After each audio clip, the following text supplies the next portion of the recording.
गुरुजी प्रणाम। खुश रहो बच्चा। गुरुजी, हम देखते हैं कि संसार में इस समय सभी दुखी हैं। चाहे उनके पास कुछ है तब भी दुखी है, ना है तब भी दुखी है। तो ये दुख का कारण क्या है गुरुजी? देखो, दुख कहीं से आता नहीं है, जी। है ना। ये मन का भाव है दुख। अच्छा। हाँ, दुख जो है स्वयं में उत्पन्न होता है। ठीक है, स्वयं से हम अपने मन को दुखी करते हैं, तब वो दुख हमें महसूस होता है। ठीक है, दुख का जो मेन कारण है जी। उसके चार हैं। मुख्य कारण जो उसके दुख जी। के हैं वो चार का है। सबसे पहला है असफलता। जी। ठीक है, जब हम असफल होते हैं, रिजेक्ट होते हैं किसी से, वो आप उम्मीद लगा कर जा रहे हो कि हमें ये नौकरी मिल जाएगी, जी। वहाँ पे हमको वो नौकरी नहीं मिली। जी। ठीक है, हमारा मन दुखी हो गया। क्यों? क्योंकि हम वहाँ उम्मीद लगा के गए थे और हमको रिजेक्शन मिल गया। जी। ठीक है, अब शादी ब्याह के लिए जा रहे हो, अपने पत्नी पसंद करने, पति पसंद करने, आपको उसने पसंद नहीं किया, तो आपका क्या हो गया? दुख। हाँ, रिजेक्ट। क्यों? ठीक है, आपने उसके पीछे का रीज़न नहीं समझा, जी। है ना। इसके पीछे आपने अज्ञानता के कारण ही आपका जो है, आपने दुख को एक्सेप्ट किया और आप दुखी हो गए। जी। ठीक है, यही है कि हाँ भाई, लड़का लड़की को छोड़ दे रहा है, लड़की लड़के को छोड़ दे रही है। जी। उस रीज़न पे नहीं जा रहे हैं कि क्या वजह है, और हमने बस उस चीज़ को एक्सेप्ट किया कि उसने हमको रिजेक्ट किया है और हम दुखी हो गए। जी। ठीक है, सबसे पहला रीज़न यही है कि रिजेक्शन। ठीक है, या हम ये भी कर सकते हैं कि हमने कोई प्रोजेक्ट लगाया और वो प्रोजेक्ट 1 साल बाद हमको 1 करोड़ रुपए देगा। ठीक है, लेकिन हमें जो 1 साल कंप्लीट हो गया उसके बाद हमको 10 लाख, 20 लाख या 50 लाख ही मिल रहा है। लेकिन क्या है, हमने उम्मीद लगा के बैठे थे कि हमको 1 करोड़ रुपए ही मिलेगा और हमको उतना पैसा नहीं मिल रहा है, या व्यापार डूब गया, तो हम क्या हो गए? दुखी हो गए। ठीक है, हमने उसका सोल्यूशन नहीं ढूंढा, हमने उसका कारण नहीं ढूंढा, निवारण नहीं ढूंढा और हम दुखी हो गए। ठीक है, तो जहाँ पे आप रिजेक्ट होते हो, जहाँ पे आप असफल होते हो, चाहे वो पेपर देने जाओ, चाहे वो खेलने जाओ, आपने प्रयास किया और आप नहीं जीत पाए। जी। हो सकता है सामने वाले ने अधिक प्रयास किया हो या उसकी शिक्षा कुछ अधिक रही हो, तो वो आपसे ज़्यादा बेहतर हो गया।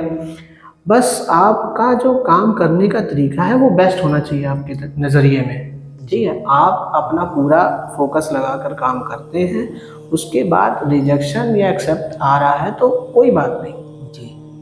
ठीक है, तो हमें उस चीज़ को समझना पड़ेगा। सबसे पहले स्वीकार करना। हाँ, स्वीकार भाव हमें लाना पड़ेगा कि जो भी हुआ है, ठीक है, वो उसकी लीला के अनुसार हुआ है। आपके लिए कहीं और अच्छा मार्ग निर्धारित किया होगा, आप और अच्छे मार्ग पर जा सकते हैं या और कुछ अच्छा कर सकते हैं, आपका अच्छा सहयोगी मिल सकता है।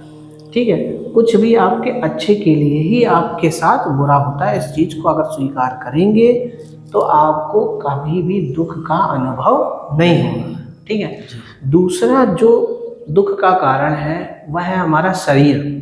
जी। ठीक है, शरीर में यदि कोई दुखी है शरीर से, ठीक है, शरीर से अगर कोई दुखी है, उसको चोट के कारण, उसको बीमारी के कारण, ठीक है, तो वो पीड़ा जो है वो संसार सब दुख में दिखने लगता है। क्यों? क्योंकि अगर शरीर दुखी है तो संसार भी दुखी ही दिखेगा। ठीक है, बड़े बड़े महात्माओं ने इसीलिए कहा है कि संसार में सिर्फ और सिर्फ दुख है। क्यों? क्योंकि उन्होंने अपने शरीर को यातनाएं दी हैं, पीड़ा सही है। तो जो हमारे मन में होगा वही हमारे संसार में दिखेगा हमको, क्योंकि ये संसार मात्र एक दर्पण है। जैसा हम अपने मन में भाव रखते हैं वैसा ही हमको ये संसार दिखता है।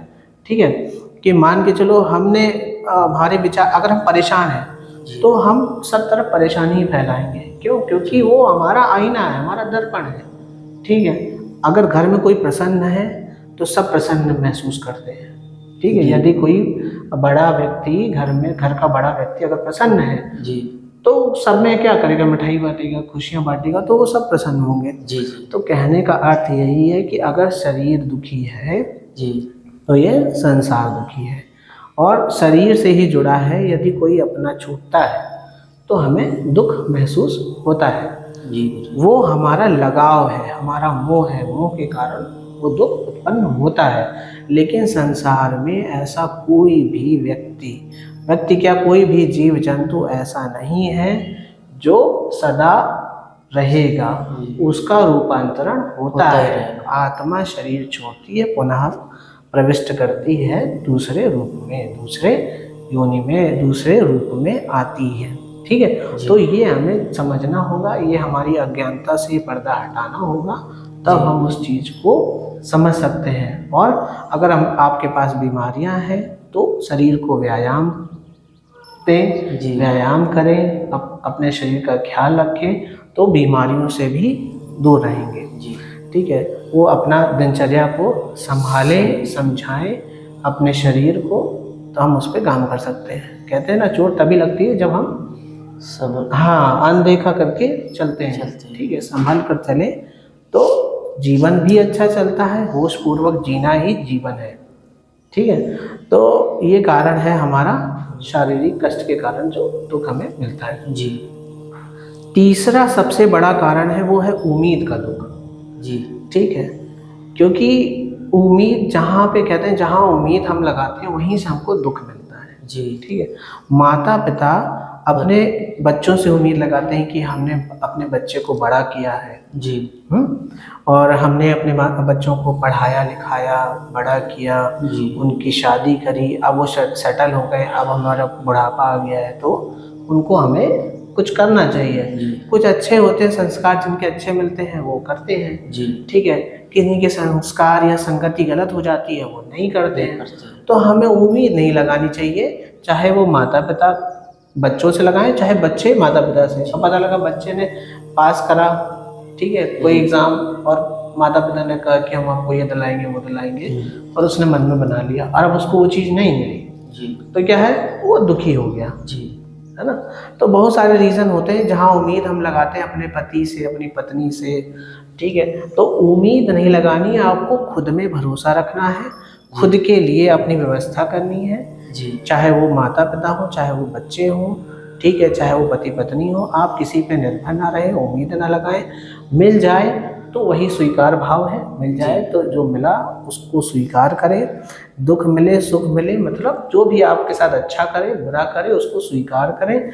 और उम्मीद तभी हम दूसरे पे नहीं लगाएंगे जब हम खुद सक्षम होंगे। ठीक है, सक्षम पे ज़्यादा ध्यान देना है और स्वीकार भाव पे। ठीक है, जब हम खुद में सक्षम होंगे, खुद हम अपने लिए पूरी तैयारी रखेंगे, ठीक है, खुद अपनी दिशा निर्धारित कर लेंगे, फिर जो है हमें कष्ट नहीं होगा। हम जहाँ उम्मीद नहीं होगी वहाँ पे दुख का कोई सवाल ही पैदा नहीं होता। जी, ठीक है।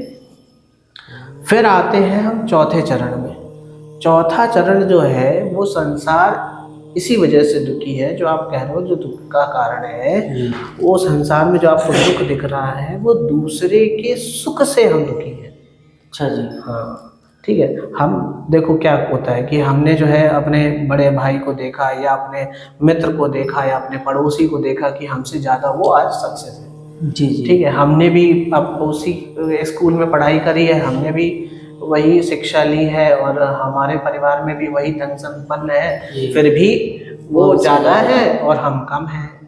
तो हमें ये भाव हटाने होंगे। ठीक है, उसके संस्कार, उसकी संगत, ठीक है, उसका कुछ भी हो सकता है हमसे अधिक हो, जिसके कारण उसको, या उसके किए गए कार्य, हर कार्य तो किसी के नहीं देखता कोई, है ना। तो हम क्या है, हम केवल प्रेजेंट को देखते हैं कि हाँ हमसे अधिक है, लेकिन क्यों है, इसका रीज़न देखें, इसका रीज़न जाने कि उसके कर्म भी अच्छे हो सकते हैं, या पीछे किए हुए कर्म, है ना, या उसके संस्कार, या उसकी मौजूदा संगति, ठीक है, या माता पिता के संस्कार, या पत्नी के, पति के, किसी के भी संस्कार अच्छे हो, संगति अच्छी हो, जिसके कारण वो उन्नति कर रहा है, आपसे ज़्यादा कर रहा है। तो इस चीज़ को समझना होगा और अपने मन को स्वीकार भाव में लाना होगा कि जो हमें मिला है, जितनी हमारी संगति और संस्कार रहे, उसके हिसाब से हमने जो कर्म किया उस हिसाब से हमको फल मिला है। अगर आप अपने से संतुष्ट नहीं हैं तो आप और मेहनत कर सकते हैं, लेकिन दुखी, हाँ, दुख उससे उत्पन्न ही ना करें कि दूसरा सुखी है, आप खुद पे ध्यान दें। ठीक है, जैसा पीछे मैंने भी कहा कि आप खुद पे अगर ध्यान दें, खुद के लिए काम करें, जी। तो आप किसी से कंपेयर ना करें। किसी से कंपेयर करना मतलब दुख को ही बुलावा करना है। जी। ठीक है, आप अपने में जिए, अपने को खुश रखें, स्वस्थ रहें, खाते पीते और मस्त रहें। जी। ठीक है, तो कहने का अर्थ यही है कि अगर दूसरा सुखी है तो उसको सुखी रखें और खुद को भी सुखी रखें। और दूसरा कारण ये भी है कि हम कभी कभी क्या होता है कि सामने वाले के दुख को देखकर भी दुखी हो जाते हैं। जी जी। है ना, तो दुख को देखना है। अगर सामने वाला दुखी है तो आप पूरा प्रयास करें कि उसको जो ज़रूरत है, हाँ मदद की ज़रूरत है, तो जो आपसे बन पड़े उससे करें, लेकिन भाव को ना स्वीकार करें, उसके भाव को उसी तक रखें। आप उसको खुश करने का प्रयास कर सकते हैं, आप उसको कुछ दे सकते, ज़रूरत है तो आप दे सकते हैं, क्योंकि वो उसका उसके मन का हाँ उसको साथ सिर्फ दें, साथ चाहिए। सहयोग करें, जो आपसे बन पड़े वो आगे आकर करें। लेकिन उसका भाव दुख का है, अगर कहते ना सब कुछ होने के बाद भी दुखी आदमी डिप्रेशन में चला गया तो वो दुखी है। जी। अब आप उसकी संगत में आए तो आप भी दुख महसूस करेंगे, तो वो संगत में आने की आवश्यकता नहीं है। जी। ठीक है, आप जो कर सकते हैं उसके लिए कीजिए और उसको जो है समझाइए जी जितना हो सके, लेकिन वो भाव ना लीजिए। जी। जी जितना सहयोग कर सकते हैं आप सहयोग करिए। ठीक है, और दुख का सबसे, ये तो क्यों उत्पन्न हो रहा है मैंने बता दिया। जी। दुख का मूल कारण है मिथ्या, मतलब झूठ। जी देखो सारे रिश्ते जो हैं, जो भी हमने बनाए हैं, जी। जी अगर उनमें झूठ का प्रयोग हो रहा है, अगर झूठ हम बोल रहे हैं, तो हमें रिश्तों से, या कहीं काम कर रहे हैं तो हम वहाँ पर भी, ठीक है, किसी भी क्षेत्र में है, अगर हम झूठ बोल रहे हैं तो हमें वहाँ से दुख मिलेगा, जी। हमें कष्ट मिलेगा एक दूसरों से। तो इस चीज़ को समझना पड़ेगा कि हमें झूठ का सेवन नहीं करना है, झूठ को विष की तरह त्यागना है, और इसका निवारण यही है कि सत्य को अमृत की तरह पान करना है। ठीक है, हमारे जीवन में जो भी कुछ हम बोल रहे हैं उसको सत्य में ही जीना है।